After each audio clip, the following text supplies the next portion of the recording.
Good morning, everybody. Don't you just love that fade in? Magic. Good morning, everybody, and welcome back to the Voodoo Garden. My name is Ray. I am the host of the Voodoo Garden, and I'm very happy to have you here. I'm going to be doing a little mad science experiment. I call it mad science because I never really know exactly what I'm doing until I do it. So it's always kind of fun and sometimes doesn't end up exactly how I want it to. I'm going to be doing an experiment, a test, so to speak, and I have my lovely assistant, Purple Passion, here to help me along. But I wanted to do a quick thing, when I asked you in the last episode, I think the last episode or the last two episodes, to post your questions in the comment section and I would answer them, I want to let you know that I'm answering as many as I possibly can. I'm doing my very, very best to answer all of your questions. There are just a flood of questions, and if I were to answer all of them in one episode, it would be this long, drawn out, and I would think a little bit boring episode. I like to kind of mix it up, so I like to do different things in here to keep me interested and to keep you interested. So I try to just grab a whole bunch of questions at random, and I copy, these are real questions too, I copy and paste them onto paper, I print them out, and I try to figure out how many I can do and get away with it and still keep your attention, you know what I mean? Because after so many, our brain just goes numb. Well, one person was kind of sad because I didn't answer their question, and I can understand that. So I want to let you know that if I don't answer your question, if I don't get to it, it doesn't mean I'm not interested in your question. It just means I didn't get to it. It's kind of like drawing out of a barrel. If you don't get your question answered and you're still curious about it, please feel free to post it again in the comment section, and it's kind of a random thing. I'm going to get to all the questions eventually, so just keep trying, okay? I just wanted to let you guys know I'm not ignoring your questions. It's just that's the luck of the draw, whatever comes up. And I'm going to be doing a little bit of an experiment. I'm going to start with a question, then I'm going to go to the experiment, okay? First, before I do the experiment, I want to do a quick shout out to a little gardener who sent me something, and her name is Desiree. She lives in New York State, and she's growing a tree called a calabash tree. And for those of you who don't know what a calabash tree, I can't describe it. It's basically a tree that grows these weird, funky, big fruits on it. And if you want to know what it is, the easiest way to do is after you're done here, don't leave, don't leave. After you're done here, go to Google and type in calabash. I'll put the name here, calabash. Type that in, and it'll show you what these little babies are going to turn out to look like. They're just little teeny tiny sprouts, so they just have seed leaves, so they're not really that spectacular. They're only a couple inches, actually about an inch tall. But I'm going to see how well they'll do in the Voodoo Garden, because I'm always curious about growing new things. So I'm going to be growing these calabash seeds, and it was really kind of funky because she promised me she was going to send me these seeds, and of course I believed her, and she was true to her word. But I thought since they were these little seeds, they'd come in an envelope, right? No. Well, I got this box in the mail. I got this box in my mailbox, and I thought, well, what could this be? They're not calabash seeds unless they're the size of tennis balls. And I open it up, and there's this big thing of bubble wrap or some kind of plastic wrap, and it's wrapped up in wrapping tape, just that thick tape. And I thought, well, this is kind of weird. Maybe there's a plant cutting in there. So I'm unwrapping this thing, and it took me an hour because I unwrapped it all, got the plastic off, and lo and behold, there was another ball inside, and it was wrapped up in plastic, so I unwrapped that. It's kind of like those little, are they called Kachina dolls? Those little dolls where there's a doll inside of a doll. I don't know what those are called. They're Russian, I think. Anyway, I'm opening this up, I'm peeling away the layers, and my life is slowly slipping away, and then in the very middle, there's this little teeny tiny packet of seeds. Butthead. Yeah, she had me going. So yeah, she took a whole hour of my life away. And but thank you very much, Desiree. I do appreciate it. And your little babies are going to be growing nice and healthy and happy here in the Voodoo Garden. Anyway, back to our little experiment. I have my little solo cups. I'm kind of famous for my solo cups because that's what I use for growing stuff in. I don't use any kind of special pots. I don't go out and buy anything fancy. The Voodoo Garden is a bare bones, common sense, down to earth growing room. And that's what I like to keep it because I thought about this while I was printing out the questions. People ask me all these questions, and I want to express to you that the Voodoo Garden is nothing special, even though the name and the slogan are Voodoo Garden, which connotates all kinds of weird magic, and I say all things are possible. I do believe that all things are possible, but But I believe all things are possible without going totally nonsense crazy, okay? I'm not going to have a grow room with all these super expensive, crazy $1,000 light setups and optimum humidity and all this weird nonsense going on in the room, even though I could grow better if I did that. I don't want to do that because I'm trying to help you and encourage you to grow things inside and try to expand your horizons, but I want you to do it with something that you're comfortable with financially, physically, size-wise. So I want to make sure that whatever I do is something the common everyday person, which is what I am, can do in their home. See, I'm just doing this in a basement spare room. You know, this is really nothing special. This is nothing but this actually used to be the bedroom of one of the daughters of the person who used to own this home. Remember, my room was this weird funky green and blue? Yeah, that was her bedroom, and that's the color she chose. It drove me nuts. But back to what I was saying. I have just regular bulbs that are not bought in a regular store. You have to order them because most stores don't sell them, but they're well worth the money. As far as I'm concerned, they're inexpensive for what they can do for you. And everything around here is just stuff that you can get seeds from online. You can get seeds from the grocery store. You know, when I go to the grocery store, first place I look is in the produce section. You know, like, what can I grow? And that's where I've gotten a lot of my ideas, and some weird stuff that I've grown in here is from the grocery store. So yeah, grow things, whatever you want to try. Whatever I'm telling you here is common sense, everyday, down-to-earth stuff that you can do yourself. I wanted to let you guys know that before I get started, because I was wondering if people might think that this is some kind of a special setup that most people can't do. Well, it isn't. Okay, now that I got that out of the way, breathe. Sometimes I talk so much I forget to breathe and I get a little lightheaded. Anyway, Ray passes out in the Voodoo Garden. Let's get to your questions, okay? First one is from Regina. Good morning, Regina. What happened to your Christmas cactus? I've gotten that more than once. That's a good question. And there are a lot of plants that you may see in here that you don't see sometime in the future, and that's very common because my room is very limited. This is actually a very small room. I try to make it look, I have you actually in a little alcove underneath the stairs in a little tiny storeroom where I store all my pots. So you're not actually in the Voodoo Garden itself. It makes the room seem a little bit bigger. It's all illusion. This room is actually very small, and I have to move things around, and good thing I'm the size of a common houseplant. Otherwise, I'd be bumping into stuff. I had my cousin-in-law, my cousin's husband, come in, and he was like 6'3". His head is touching the ceiling. He's bigger than a mountain. He's a roofer. He came in and he goes, "This room is actually kind of small. I thought it'd be bigger." I thought you'd be smaller. But it's actually a very small room. But I have to change out plants. Otherwise, if I didn't change out plants, I would have the same exact plants day after day, week after week, month after month, year after year.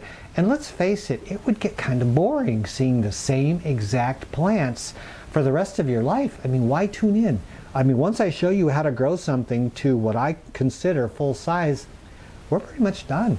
And it's time to move on to something else. So I want to try to, cover as many things as I can. So sometimes plants have to go. And I know that's sad. And I actually had people yell at me for that. Why do you throw plants out? Why do you grow them and throw them out? Well, they're not children, even though I really do enjoy the plants. Sometimes I have to get rid of them. I'll either compost them. If they're edible, I'll feed them to the chickens. I'll try and plant them outside. Or sometimes I'll just toss them out if they're not doing so well. That's just how it works in the Voodoo Garden. The Christmas cactus or holiday cactus, Easter cactus, whatever you want to call it, it was taken from cuttings from a friend. I grew it from these itty bitty cuttings to this huge monster. Remember that thing? It was huge. It was beautiful. I was proud of it. I was happy with it. I did my job. And I try to help as many people grow that as I possibly can by showing you from experience how I did it. Good, bad, mistakes, successes, all of that fun stuff. Well, it was time to move on. If I had the Christmas cactus, maybe I wouldn't have the room to grow the spider plants, And if I keep the spider plants forever, where am I going to put something else when I need it? So sometimes plants have to go. Sometimes plants have to be chopped down, like this banana tree right here. It's a big, beautiful, lovely, healthy, happy plant. And I almost swallowed my tongue. I'm sorry. Anyway, sometimes I chop that thing down to the ground because it makes room for other plants. You know, I don't want to toss it out, so I chop it all the way down to the ground, and it buys me time to grow other things. So that's why I had to get rid of the Christmas cactus. I was done. I was kind of bored with it, and so it was time to move on to something else. Sorry if you missed that plant. I'm sure there'll be something else that I throw in here that'll make you happy. Anyway, next one, Joe. Hi, Joe. I'm wondering if I can grow a full-size tomato plant indoors with compact fluorescent bulbs or HO fluorescence. I don't know what HO means. I might have to Google that. HO fluorescent lights or T5s that will produce fruit of normal size and other plants of the tropical variety. Basically, Joe's asking is, can he grow a tomato plant and have it bear fruit? Well, I've done that indoors. I've done that indoors by a window. And that was one of my first videos, way, way, way back in the day. And I was horrible in front of the camera, but I was just getting started, so you got to give me a break. I grew a tomato plant indoors from seed, I believe, and I grew it, and it flowered and it fruited in the middle of winter, and that made me so proud. That was actually the starting point, the genesis of the Voodoo Garden idea of growing stuff indoors and taking away some of the winter doldrums and helping us stay sane. You know, because sometimes some of us need that push because we get a little bit low in the wintertime. And so I grew that tomato to full size. I even had fresh tomatoes picked right off the plant in the middle of winter. And that saved my life pretty much because I was really kind of bumming with the long winter up in Minnesota. And so yes, you can grow them indoors. Now, I didn't grow that underneath lights. Here, I've simulated light as best as I can. This light will grow relatively decent plants. I have relatively decent plants. These are not blockbusters by any stretch of the imagination. This is a pothos. This is what a common everyday pothos will look like. Now, if I had a lot brighter light and I put it in a larger pot and re-rooted it every single time, it would get even bigger leaves, bigger leaves, bigger leaves. It would be this monstrous showcase plant, but I'm not looking for showcase. I'm looking for everyday. And this works fine for every day, the lighting system that I have here for compact fluorescence. Now, if you were to want to grow something, to grow fruit, you're going to have to really go bonkers and get state-of-the-art, super bright, super strong lighting in order to grow tomatoes like outdoors. Yes, you can grow them indoors, but they're not going to be the full, robust, you know, outside. You've seen my plants outside. They're super strong, they're wonderful, they're great, and I can grow them indoors, but they're just not the same. It's hard to simulate nature. Even a cloudy day outside is brighter than the Voodoo Garden, and growing a tomato in shade isn't really the smartest thing you want to do as a gardener outside. You want full sun because they love full sun. So yes, you can grow them inside, and you can grow them underneath these lights. If you want to grow them as strong as possible, keep the light as close as possible to the top of your plant, and use the brightest light that you can afford, okay? Go with what you can afford and what you're comfortable with. So go with the brightest light, keep it close to the plant, within a foot of the top of the plant, and you're going to get your best results. And also, the rich, well-drained soil. That's very important as well, just as important as light. Okay, I answered a couple questions. I'm going to get to this experiment. Ever since I was in my 20s, I've been fascinated with rooting hormone. And rooting hormone is it can either be synthetic or it can be organic, from what I understand, which is very, very little. I understand very, very little about it because I haven't really studied it. And I prefer it that way. It keeps kind of the mystery in things. Now, rooting hormone, in a nutshell, is a powder or liquid, but generally a powder that you buy. It only costs like $2 for a whole container of this, and this will last you a lifetime. And people will see plants in friends' houses or at certain businesses, like I have never done that, and you'll just like kind of sneak a clipping, also known as stealing a clipping, and you'll take it home and you'll put it in a cup of soil or something like that, or a glass of water. Sometimes it'll grow roots, sometimes it won't. We like to start plants like that because some plants are just a pain in the butt to get started from seeds. Have you ever known anybody to grow a pothos from seed? I haven't. I've never even seen a pothos seed. So when you do pothos, generally you take cuttings. Some people call this cloning because you get the exact same plant that you started out with because it's a part of that plant. There's nothing genetically different. It is basically a clone, in a rough sense of the word, of the original plant. That's what we do, like tomato cuttings, the purple passion plant, the pothos, all different kinds of plants. We take cuttings and you can get a whole new plant. This plant over here, which is the Persian shield, This purple passion plant, they're all from cuttings. These were just cuttings of the mother plant, and they grow really, really well. I'm going to do an experiment and find out if rooting hormone actually does a noticeably better job at starting roots and giving your plants a head start as opposed to just rooting them in regular soil. I want to find out. And I'm not really much of a scientist. There is a gardener online, and he does, I think he's in Canada. And he does a lot of the science behind gardening, debunking the myths and showing you the science and stuff. And that's all fascinating for people who are into the science. I go more for the wing it and fly by the seat of my pants type of gardening, and generally I don't know exactly what I'm doing. But you know, for me, that's where the fun is, because I don't know exactly what the results are going to be. So it's always kind of fun for me. It's a learning experience. If I knew all of the science behind everything, as far as I'm concerned, this is my point of view, it would take a lot of the magic out of gardening. So I like to experiment. And in the spirit of experimenting, I'm going to do that right now. I have 3 solo cups, and I reuse these year after year after year until they literally disintegrate in my hand. So it's not really that environmentally unfriendly to use the plastic. The bottoms of 3 of these, I put an R for rooting hormone. So I have 3 of those, and there are 3 that don't have anything written on them. These are going to be the regular ones, okay? The control subject. So I'm going to put those over here. Actually, I'm going to leave it like this for now so I don't get them all mixed up. This is going to be the rooting hormone. I'm going to show you how I do it, and maybe you might want to try this yourself. Ah! A prop! I got all kinds of stuff back here. Okay, come on in over here, and let's get started on this little experiment so I can get back to, oh, you know what? One more question, then we'll get to it, okay? All right. I love answering questions. I really do. And I don't rehearse these at all. I just print them out and I think as I go, because I don't want to rehearse it, because then I have to remember stuff. All right. Next question is from somebody called Feathers Black. That's their name. I don't know if that's their real name or a nickname. I'm assuming it's a nickname because it's on YouTube. Feathers asks, do you compost any of your kitchen waste? I know you compost the chicken poo. You said poo. I know you compost the chicken poo and grass, but I don't remember if you ever said anything about kitchen waste, like coffee grounds, veggies, eggshells, etc. Well, I don't compost all of my kitchen waste, because I did that for a while. I had a can in the kitchen with a lid, and I would put the kitchen waste in there, and I would take it out, I'd throw it in my compost pile.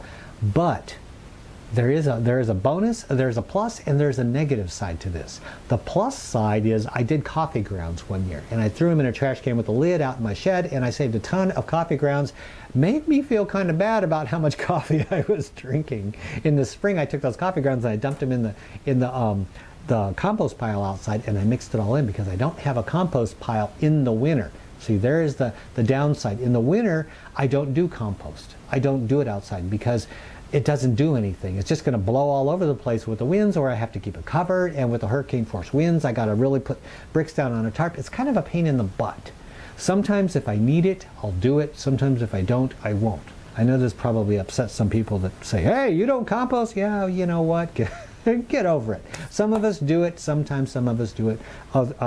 We don't do it. And I just do it whenever the mood hits me. Anyway, okay, now that I've probably ticked off a lot of people, come on over here and let's get started with the rooting hormone. Okay, I think I have everything here.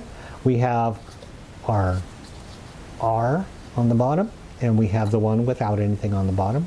That's going to be the rooting hormone and the control subject. Now, when you're taking cuttings off your plant, my first one is going to be the purple passion plant. You want to make sure that you have the strongest, healthiest part of the plant. Look around. And some of these will be thinner and wimpier looking, and let me get one over here and show you what I'm talking about. This one is thinner. The leaves are farther apart from each junction, and it's lighter colored, whereas this one, the leaves are closer together and it's a thicker stem. This is a healthier stem. This one was closer to the light. The other one was kind of tucked behind the plant. So you want to make sure that you get the strongest, healthiest clipping that you can to give it the best chance you can. And use the sharpest implements you can. Don't just pinch this off, because when you pinch it, even though you think you're getting it good, you're actually crushing the walls of the stem, and that damages it and keeps it from rooting successfully. it can damage it. Not that it won't all the time. Whenever I give absolutes, people are always trying to find exceptions to prove me wrong. So what you want to do is you want to make sure that you get one that's approximately, well, depending on the plant, but generally with most plants, you want to get one that's around maybe 6 inches long and clip it, either with a razor blade. I have my sharpest clippers here. You want to clip it off, and my tip for you is clip it at a slight angle, like that, and that'll show off more surface space for it to drink in. And you want to do this quickly. Now you want to take off the bottom leaves. Make sure you, oh, look at how they're just landing in there. Take off all the leaves that are going to be in the container. Now, all you need is the little tuft of leaves at the top. The reason we're removing the leaves is because the leaves draw energy from the stem. And there is no way for this plant to support these leaves right now because it has no roots. So you want to take away as much of the load as possible, and it gives the plant a heck of a lot better chance to root and adjust. Like whenever you take clippings, sometimes you'll put them in there and they'll just wilt and stay wilted. That's because they're drawing off the stem and the stem isn't producing. Now, this is kind of a long one. I'm going to actually cut it about another inch shorter. And there we go. Dump these on the floor because that's just what Ray does. Now, you want to use a neutral rooting soil to put these in. I'm going to put them in soil. You can put them in a cup of water, but I prefer to do them in soil. I'm using vermiculite. You can use vermiculite or perlite. And I wouldn't recommend using peat moss because peat moss is acidic. Now, vermiculite or perlite, when you get it in the bag, it's all crumbly and dry. And they're basically little sponges. They will absorb water if you let them sit. Well, I know vermiculite will. I don't think perlite does that much. I've already pre-soaked this because it's so dry that when you put water in it, it just kind of floats. And so I wanted to pre-soak this first. So you can see this is like quicksand. I'm taking this out, letting a little of the moisture drain out, and then I'm putting this in here. Don't pack it in. That's not what you want to do. All right? Fill it all the way to the top. And the nice thing about this is it's already moist all the way around, so you don't have to worry about watering it. If you use dry soil and then you water it, you don't know if you've overwatered it, and it may be real wet down at the bottom and dry at the top. And that's not going to do your plant any good. Now, let's go with the rooting hormone. Now there are many different ways. Everybody has their own way of doing this. It's just a white powder. It looks like cornstarch. You dip your plant in there and just touch the tip. Just touch the tip. Get it like that. And then what you're supposed to do is take a pencil, but you know me, Mr. I got no pencil. I'm just going to do that and push it all the way to the bottom. All right? And then you close this around it so that there's contact with it. And make sure you fill it up. Don't pack it too tight. We don't want that. Because if you pack it too tight, you can push a lot of the air out, and you need oxygen in your soil. Plants need oxygen just as much as you do. All right? And this way you have the moist vermiculite that's in contact with the plant, but it's not overly soggy because no water is going to pour out of this. There. Foolproof method. Now when we do the control one, yeah, this is a control. I had to look at the bottom again. We're going to take another strong clipping. I'll take this one from the top. This is a beauty. Now this one looks exactly like the other one. Same length. I want to make sure we go through this together. I know this may look a little tedious, like I could just clip this and not show all of it, but I want to show as much as possible so you can see that there's no sleight of hand or anything like that. Okay, there's the clipping. Now I'm going to get the vermiculite, put it in the cup.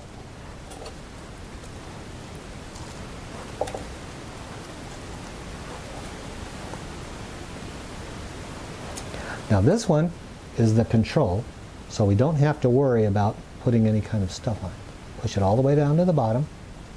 And the reason I want to push it all the way down and keep the stem covered with vermiculite is because it will, some things will put out roots at the very bottom, some will put them out along the length of the stem. You want to give it every chance it can to put out roots wherever it can. All right? This is the touchiest time in your plant's life when it's trying to root because it doesn't have the mother plant to support it. So you want to give it every advantage. And the reason that I'm using soilless mix, which is what this isn't soil. It has no nutrients, no nothing, okay? So this is why I'm doing this. I want to make sure that there's no misconception that, oh, well, you know, there was fertilizer in there and that's why it's doing this, or the fertilizer killed it, or, you know, if you use peat moss, it's acidic. No. Vermiculite is purely neutral, okay? It's not going to help or hinder your plants whatsoever. You just have basically filling and water, all right? Filling and water here, filling and water here, but this has the rooting hormone. And so they're basically the same. And we're going to set these aside, and we're going to give them probably, I'd say, a couple weeks and see how they do. Initially, what they're going to probably do, and this happens a lot with me, especially when I do tomato cuttings, is for the first couple of days, 2 to 3 days, you're going to notice it's just going to wilt. Like the next morning, you're going to, and by the way, don't put this in direct sunlight. These do not need direct sunlight. That's the worst thing you can do. Put these in a regularly lit room in diffused light, kind of like this. I'm not going to put them near any lights. I'm going to put them kind of in the shade, because if you put them near light, it's going to key them into wanting to grow. And if they want to grow, they're going to be sucking nutrients out of that stem. The stem has nothing to give them.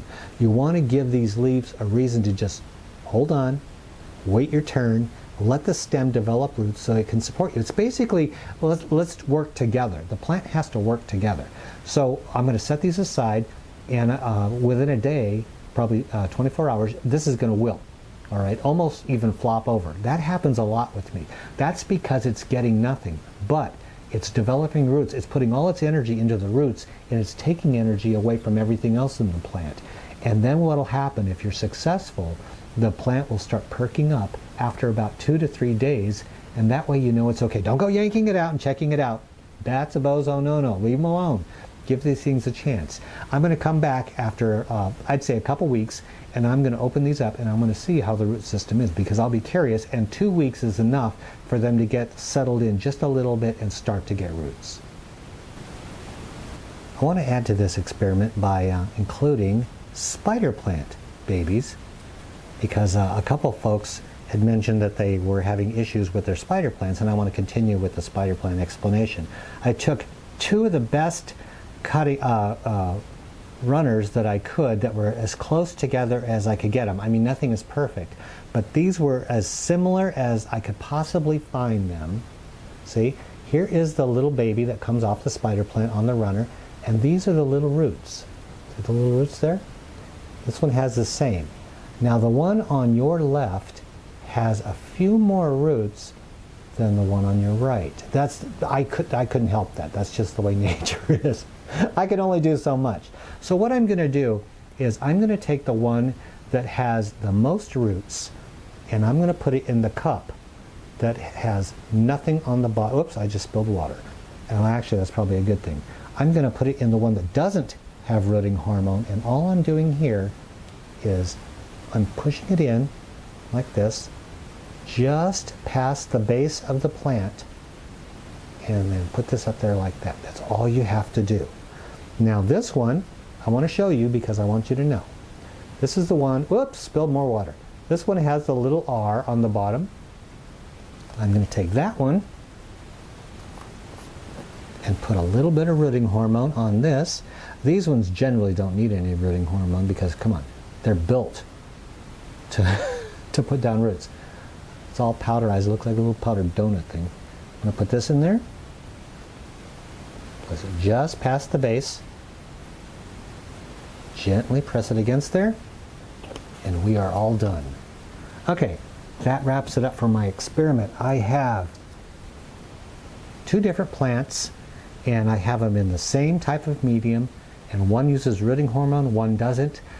Tune back in, and I will definitely do an update on this because I'm very curious as to how these are going to handle it. Okay. Ugh. It looks like grape nuts. That's what this vermiculite reminds me of. Grape nut cereal. Yeah, my grandma, when I was a little kid, I was living with her in California, and that was the first time I ever had grape nuts.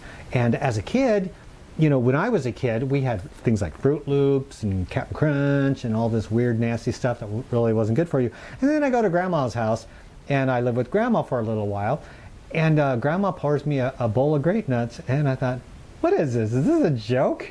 She poured me gravel in a bowl, and it was crunchy and it was weird and there was no sugar in it, and my life just sucked. I couldn't believe she was forcing me to eat that stuff, but she made homemade macaroni and cheese, so that actually made up for it. But that's what this reminds me of, is grape nuts. So it kind of reminds me of grandma. Good memories. And oddly enough, I like grape nuts now. Weird. It was the weirdest thing. Once I grew up, I saw grape nuts on the shelf one day and I thought, I gotta get this. But I add sugar. Sorry, Grandma, I have to have sugar with my grape nuts. Okay, let's get back to the question, shall we?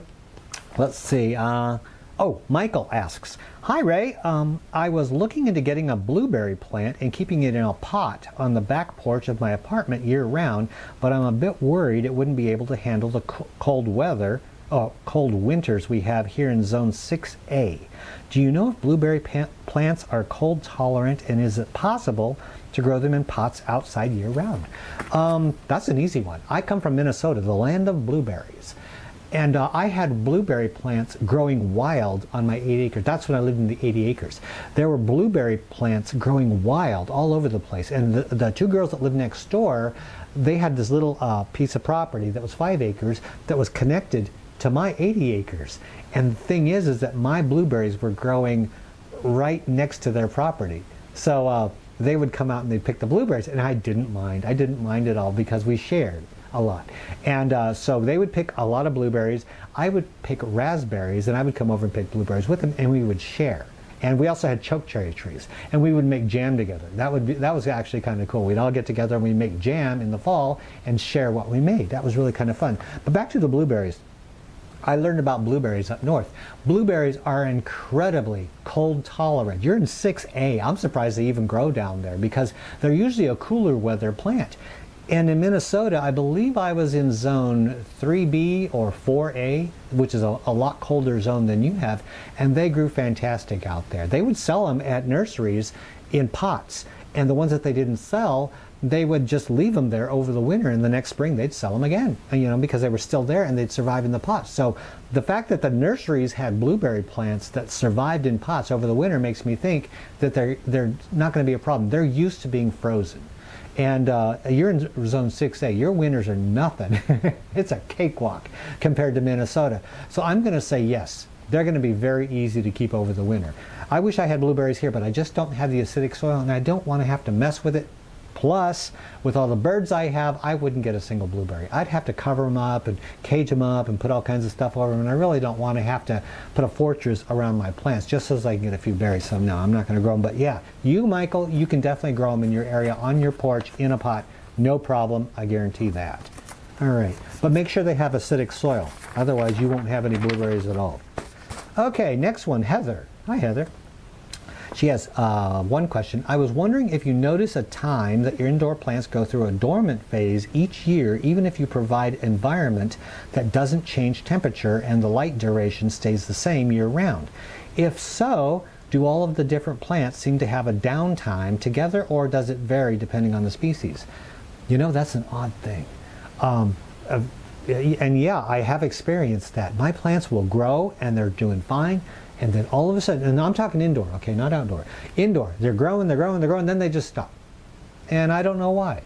And I'm just like you. I'm just like everybody else. I'm like, well, what am I doing wrong? And are you stopping because I'm doing something wrong? Are you stopping because you want to take a breather? Are you stopping because, it's the end of time? I have no idea. And sometimes I overfeed them. I like, well, maybe they just need a little fertilizer, so I mix up a little fertilizer, give them that, and then I kill them. And so I don't really know how to tell when a plant wants to stay dormant. It just stops growing. It's one of those mysteries to me. I don't know enough about plants to know when each individual plant is deciding it wants to take a break. I grew a fig tree. Remember I grew an indoor fig? And that thing I practically killed, because figs, anybody that's grown those, you know that they grow, rest. Grow, rest. Well, nobody told Ray. And somebody sent me some fig cuttings. And I was growing fig trees indoors, and then they grew, and then they rest, and the leaves started dying. And I thought, wow, I'm really killing these things. So I was doing everything I could, and then finally, it was dead. It was a stick with a leaf on it. It looked like a Charlie Brown fig tree Christmas. So I just shoved that in the corner, and lazy that I am, I didn't do anything with it. I didn't water, didn't do anything. And one day, I noticed it had new sprouts. It was like a month, 2 months later, or something like that. Yeah, with no water. And all of a sudden it just decided to grow. I thought, oh no, and so I started giving it water. It grew and it fruited. It actually produced figs. So I had figs growing indoors in the Voodoo Garden. So that was kind of fun. Yes, plants will go through dormant periods. They don't synchronize. It has nothing to do with what I'm doing in here. Each plant walks to the beat of a different drummer. So I have no idea why, how, when, what's going on. I just accept what I cannot change. Next one from Arib. I think that's how he pronounces his name. I actually went online and tried to figure out how to pronounce your name. I think it's pronounced Arib. And so I hope I'm not offending you by mispronouncing your name. Recently, I repotted my spider plant and had to trim off a bunch of leaves since they broke during the process. Now one side of the plant looks very bare while the other side looks full. Do you have any tips on how to make it grow faster so the bare side fills in? Yes. Yes, my plants are what I call rotisserie babies. And like this one here I was demonstrating earlier to find a good cutting. Well, one side is facing away from the lights, the other side is facing to the lights. So the side facing to the lights is always going to grow better. My spider plants here are prime examples of that.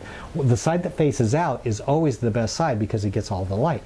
And on the other side, it doesn't seem to grow as much and the plant kind of leans. So I don't do this on camera, but generally what I'll do is I'll take the plant, move it very carefully because it's got runners and the leaves are attached to everything. And I've done this before. I pulled one off and another one came tumbling down.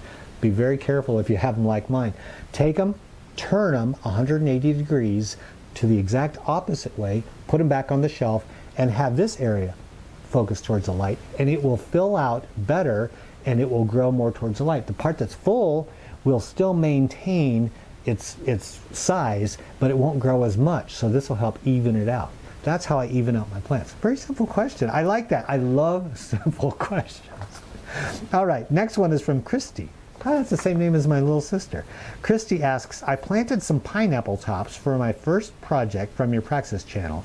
Actually, that was really fun. A lot of people are growing pineapples because of that, and that just makes me smile. I just love the fact that people are growing stuff because I encourage them to grow that. That is the biggest compliment you could possibly pay me. She goes on to say, I worry about my animals getting their eyes poked out by the sharp tips the leaves produce. Can I clip the ends without damaging the whole leaf?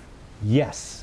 Absolutely, and I've done that here in the Voodoo Garden because when you plant a pineapple top, those of you who have grown pineapples indoors and those of you who haven't, I'll warn you, those leaves will get up to 3 to 4 feet long. So we're talking a minimum 6-foot wingspan on these plants. I don't know about you, but I don't have that kind of room. So the Voodoo Garden was getting taken over by one pineapple plant, and I trimmed the leaves. And sometimes the leaves, I'll bump into them and they bend.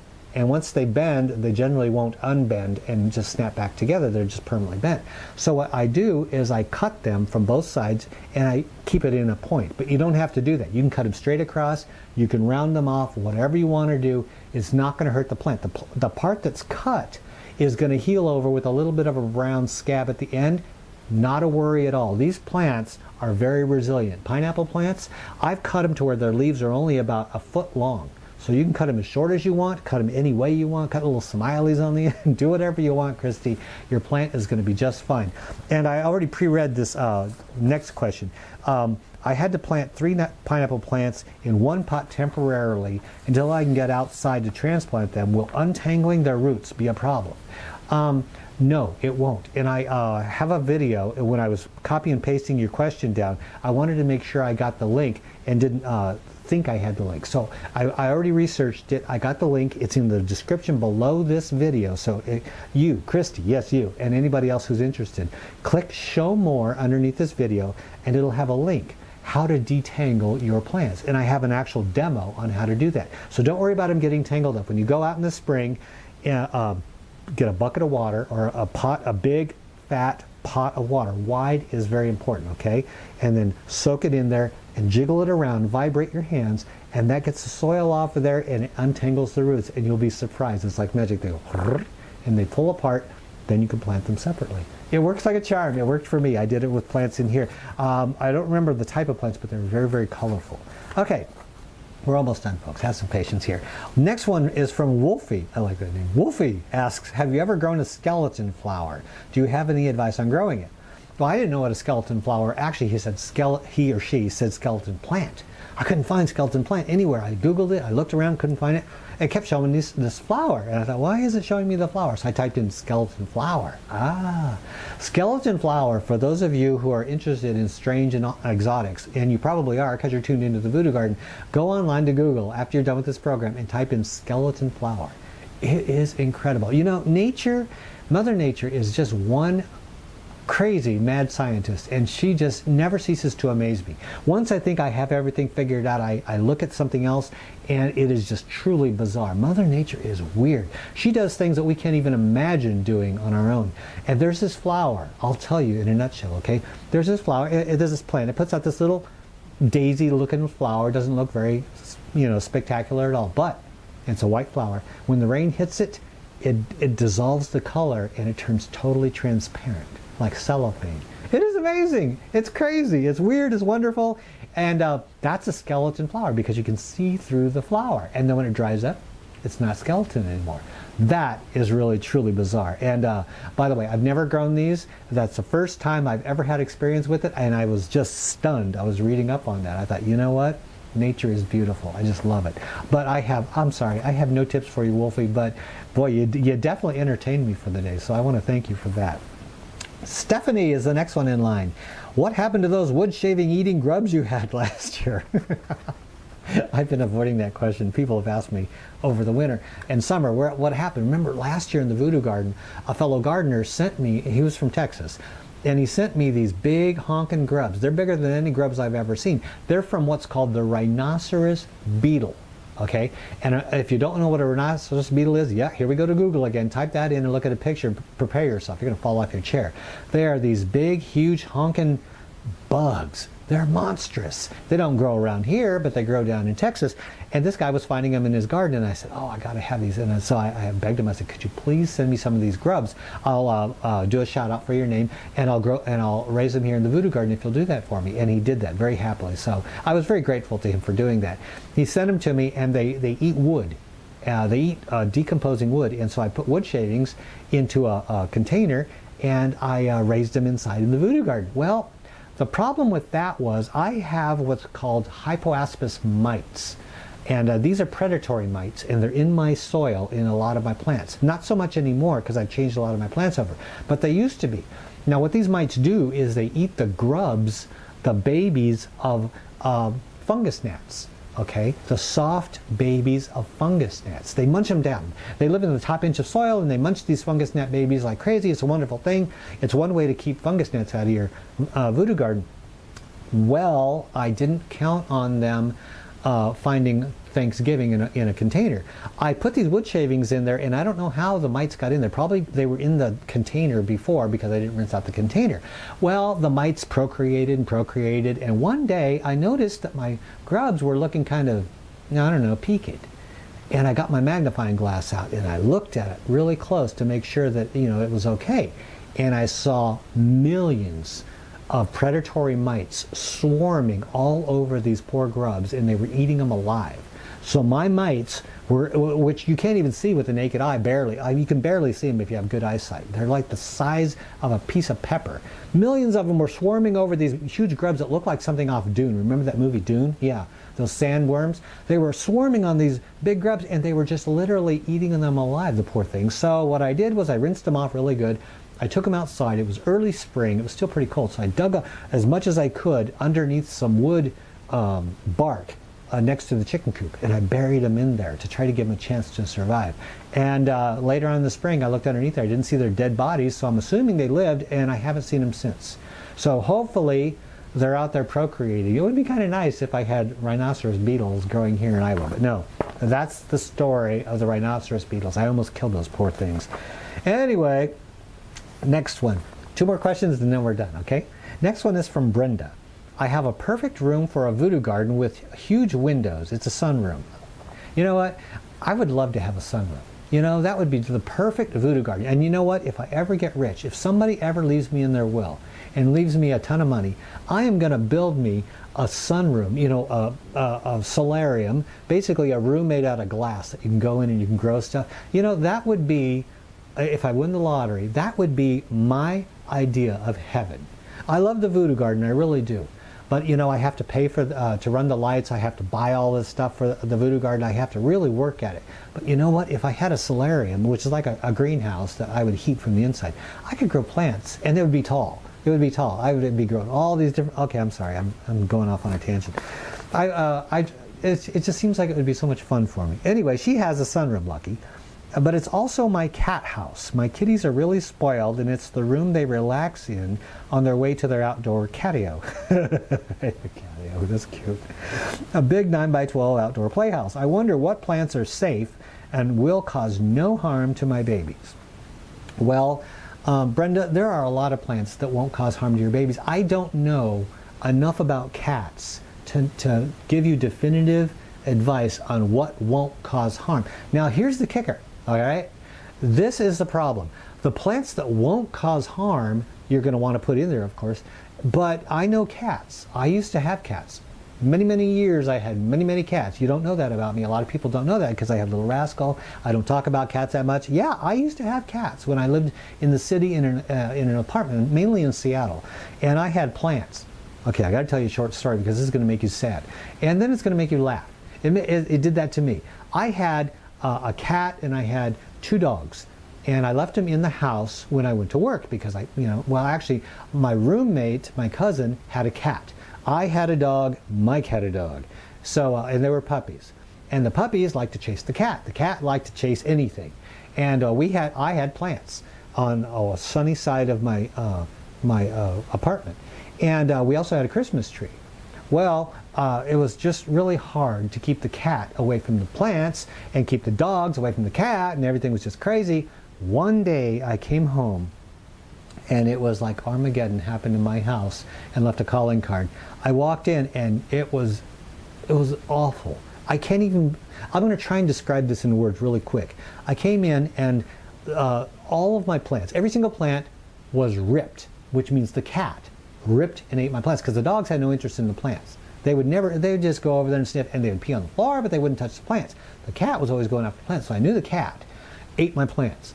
Well, first of all, the cat ate every single plant, got on the shelf, knocked everything off, ate the plants some more, and then the dogs chased the cat all over the place through the plants and their dirt, and so there was dirt and pots scattered all over the living room, and then the shelves got knocked over, which were the dogs. That was the dog's fault for knocking the shelves over because the cat didn't have the strength to do that. And then the dogs chased the cat up the Christmas tree, which knocked the Christmas tree over, and then the dogs ate the Christmas tree, and they chewed up everything around the Christmas tree. And then to top it off, the dogs dragged some of my plants onto one of these chairs and chewed it up and got mud all over my chair, my favorite chair. So I walked in and there's nothing salvageable. I could have literally walked out of that place and never turned back and not lost a dime because I had nothing worth taking except the clothes on my back. They ripped and tore everything apart. Pictures, plants, shelves, my whole home was gone. And you know, there comes a point when something happens and you get angry, all right? And there's a point beyond that where you just get sad, you know? And that's beyond anger. And then there's a point beyond that that nobody wants to go to where you're beyond anything. And so that's where I hit because everything I had was gone. And I sat down on the floor because I couldn't sit on my chair because it was all muddy. And I sat down on the floor and I swear to God, grown man, I cried. I just cried. And of course the puppies came and licked my face and the cat was nowhere to be found. But I couldn't be angry with the dogs. I mean, I wanted to, but I just couldn't. And I just sat there. And first of all, I was in silence. I was in stunned silence. And then I came back one level. And then I just cried. And I never got to the anger stage. Never did, because it was just, why get angry when Armageddon hits? It's not going to change anything. But I did learn. Don't have any plants around animals. Rascal's a different creature. He doesn't care. But my cats, every cat I've had, will rip apart every plant I have. So, back to your question, I don't, spider plants. These are absolutely harmless to everything. I even had a baby pea chick living in my house. and it would eat these things. Yeah, I had and then Christopher Robin, remember the bird I had in my house? It would fly all over the house, and robins will eat grass too. Every now and then they need greens, and it would peck the tips off of these things. So these are harmless to cats, but cats are going to love this. You're not going to have a spider plant for very long. Anything that moves is a cat toy. So I don't know what to tell you. If it's poisonous, it'll kill your plant. If it's not poisonous, your cat will kill it. You're going to have to find a balance, Brenda, and that's a question I just can't answer. I really don't know what to tell you about that. But good luck, and I'm so jealous of your room. Last one is from Kate the Great. Kate the Great asks, I decided to start growing a Madagascar palm from seed from a kit from Myers. I was wondering if you had any tips. Well, I have grown a Madagascar palm and I hated it. I love the plant.